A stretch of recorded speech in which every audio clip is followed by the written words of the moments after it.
On enchaîne tout de suite avec nos souvenirs qui ne demandent qu'à être numérisés pour entrer dans la mémoire familiale. Tout de suite, la chronique découverte.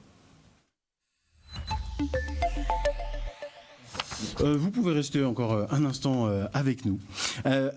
Emma nous a rejoint sur le plateau. Alors au fil de la vie, Emma, les souvenirs s'accumulent, tout comme les photos, les vidéos anciennes. On n'a pas toujours le temps ni le matériel pour les consulter et pourtant ce serait dommage de les perdre. Alors comment on fait ? Eh bien je ne suis pas venue les mains vides. Tim, est-ce que ça vous dit quelque chose ? Ah bah c'est ma jeunesse ça, oui. Ça c'est une cassette DV-Cam. Oui, tout à fait, une DV-Cam. Alors certains d'entre vous ont peut-être encore cette cassette des années 90 ou des VHS qui s'entassent au fond du grenier.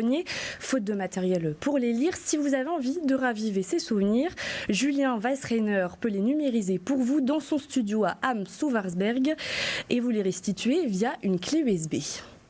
Donc là, je me prête à faire une cassette de type VHS compact. C'était des cassettes utilisées à partir de la fin des années 80, début des années 90. Je la rembobine dans un premier temps. Après, je la passe en lecture et en fait, la durée de la numérisation prendra la durée de la bande. Suivant la marque de magnétoscope, il y aura des sensibilités de tête de lecture différentes, donc une qualité qui peut varier.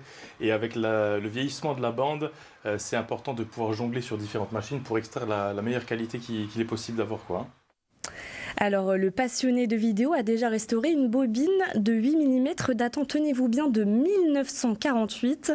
Super 8, 16 mm, cassette VHS, rien ne résiste aux machines de Julien. Et depuis le début de son activité en 2018, attention, il a numérisé plus de 11 637 cassettes. Alors, à l'écran, on trouve souvent des souvenirs de famille, mais il y a parfois quelques surprises. Les gens ont filmé plus ou moins toujours la même chose. On a les baptêmes, les communions, les anniversaires, les Noëls. Et ce qu'il y a de plus beau, c'est les moments de vie, à table, etc. Donc j'ai souvent des gens qui sont émus parce qu'ils oublient justement ces moments simples de vie et qui retrouvent ça, une ambiance un peu familiale, des fois peut-être disparue aussi aujourd'hui. Il y a des petits trésors d'archives de la région, des bâtiments qui n'existent plus, des magasins qui ne sont plus là, ou des entreprises, comme la mine par exemple à Creusewald. J'ai pu numériser beaucoup d'archives. Même des archives internes à la Houve directement. Et puis après, oui, des choses un petit peu plus insolites aussi. Je peux pas trop en parler.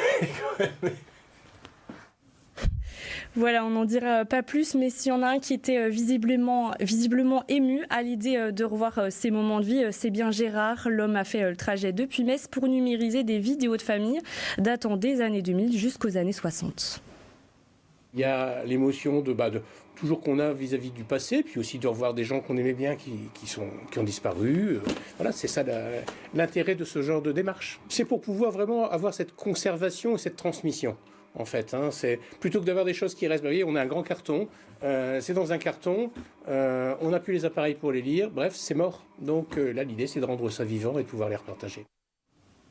Alors voilà, si vous aussi, Tim, vous avez envie de numériser par exemple ce match de basket daté du 26 novembre 2011, une petite relique pour Moselle TV, n'hésitez pas à le faire.